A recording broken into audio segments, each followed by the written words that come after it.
Je suis Lénaïque, je suis co-gérante de l'Auberge Les Filles en Bottes. C'est moi qui travaille en cuisine.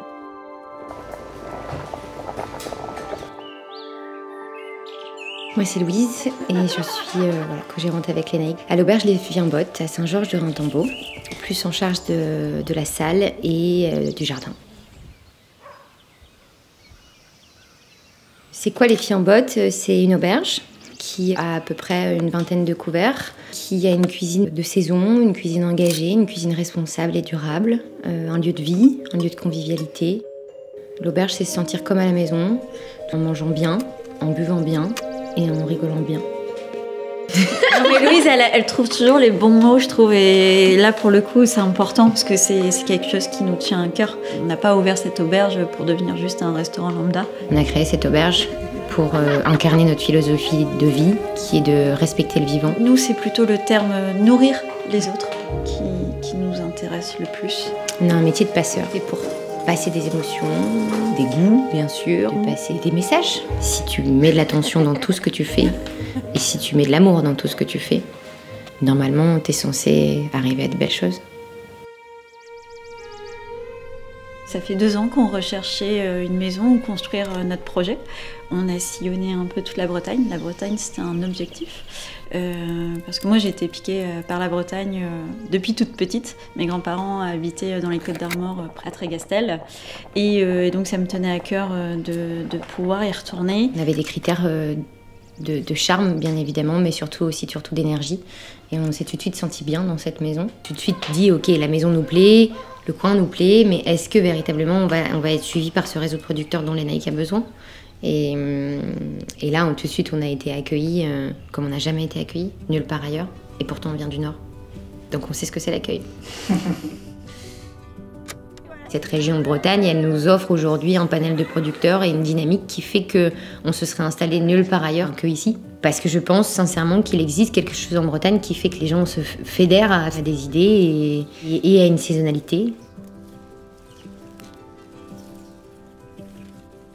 Même la relation qu'on a avec les clients, on est très très bien. Et c'est chouette d'avoir cette intimité, d'avoir cette relation de partage avec les gens. C'est simple, c'est fluide, c'est vrai. Pas de faux semblants, pas de chichi. Et ça rend la vie plus simple, ça nous anime, ça nous fait dire qu'on est au bon endroit. C'est important de trouver sa place. Parce que donner du sens, c'est chouette, mais donner du sens à sa place, enfin, en ayant trouvé sa place, c'est encore mieux, je trouve. Et donc, voilà, on a été tout de suite conquis et on a signé pour Saint-Georges-de-Rentembeau. Ce matin, on est allé visiter la ferme Fruits des Prés à Mélé, qui réunit 4 associés et qui commercialise des fromages de vache, de chèvre, des glaces et tout ce qui est crèmerie. C'est des gens avec qui on travaille en étroite collaboration depuis le début de cette auberge et qui sont à peine 7-8 minutes en voiture. Qui en plus de ça nous ont ouvert les bras pour essayer de faire un point de collecte avec d'autres fournisseurs, comme par exemple Blandine, qu'on est allé voir ce matin aussi. Donc Blandine, qui est paysanne meunière boulangère, ça s'appelle la ferme du Baval. Elle cultive son propre blé, ensuite elle fait elle-même sa farine. Elle a son propre levain et ensuite elle cuit au feu de bois. Donc tout ça nous a plu, nous a convaincus et c'est une super personne. Ok, c'est encore plus. Ouais. Bah oui. Encore plus acidulé, quoi. Ouais. Je le goûte pas tout le temps comme ça. C'est bien. Mais ça, c'est notre bébé quand même. Ouais, tu m'étonnes. En fait, ça fait la spécificité des boulangeries paysannes. C'est des gens qui nous ont ouvert leurs bras dès le début et qui ont fait qu'aujourd'hui, on a un réseau de producteurs autour de nous qui est très très important.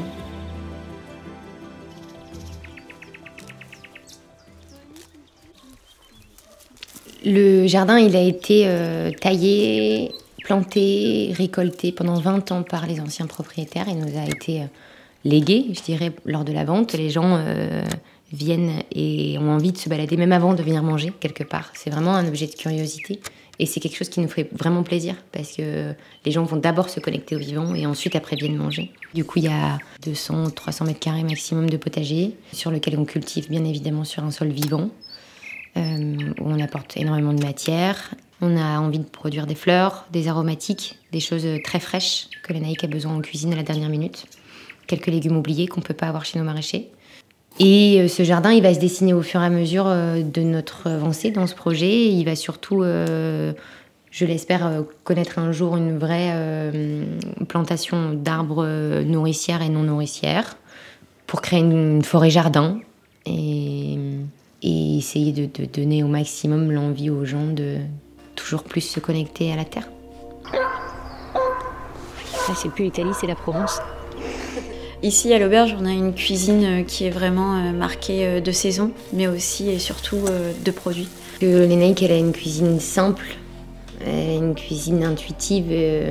On n'est pas dans les chichis, on est dans un produit qu'elle arrive à sublimer sans trop le transformer, c'est-à-dire qu'elle garde toujours l'essence de la matière, qu'elle soit animale ou végétale, et elle vient essayer de la condimenter par pas mal d'aromates, par pas mal de petites choses qui font que finalement ça la sublime.